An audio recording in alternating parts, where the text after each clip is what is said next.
നടക്കാനായിട്ട് കഴിയുന്ന ഒരു സാഹചര്യം സംജാതമാകും എന്ന തിരിച്ചറിവ്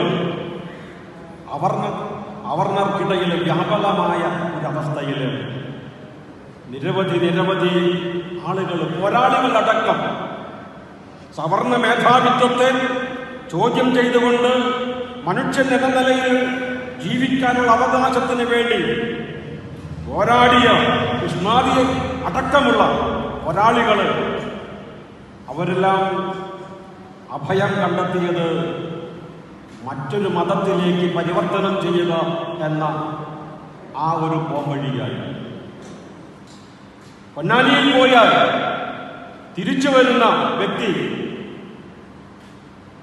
ഓരങ്ങളിലേക്ക് ചവിട്ടി താഴ്ത്തപ്പെട്ടവനാണ് എങ്കിലും,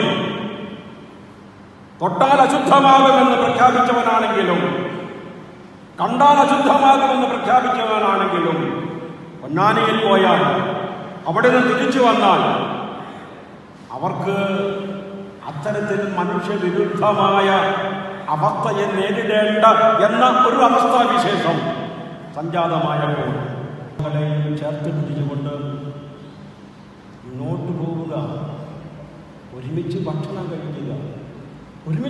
കഴിക്കുക, അത് വളരെ പ്രധാനമാണ്. ഇന്ത്യൻ പാരമ്പര്യത്തിലെ ഏറ്റവും ശക്തമായ കേട് എന്ന് പറയുന്നതാണ്. നമ്മുടെ മുമ്പിൽ ഉപനിഷത്തുകൾ, ഋഷിമാരുടെ പ്രാർത്ഥന. നമ്മൾ പ്രാർത്ഥിക്കുന്നത് ദൈവമേ കൈത്തൊഴാൻ കേൾക്കുമാറാകണം, പാവമ എന്നെ നീ കാക്കുമാറാകണം, എന്നെ കാക്കണം എന്നതാണ് നമ്മുടെ ഒക്കെ മുദ്രാവാക്യം. നമ്മുടെ പ്രാർത്ഥനയുടെ എസൻസ് അതാണ്. പക്ഷേ ഇന്ത്യൻ പാരമ്പര്യം, ഉപനിഷത്ത് പാരമ്പര്യം പ്രഖ്യാപിക്കുന്നത് അവരുടെ പ്രാർത്ഥന, അവരുടെ ആ ഋഷിമാരുടെ പ്രാർത്ഥന ലോകാഃ സമസ്താഃ സുഖിനഃ ഭവന്തു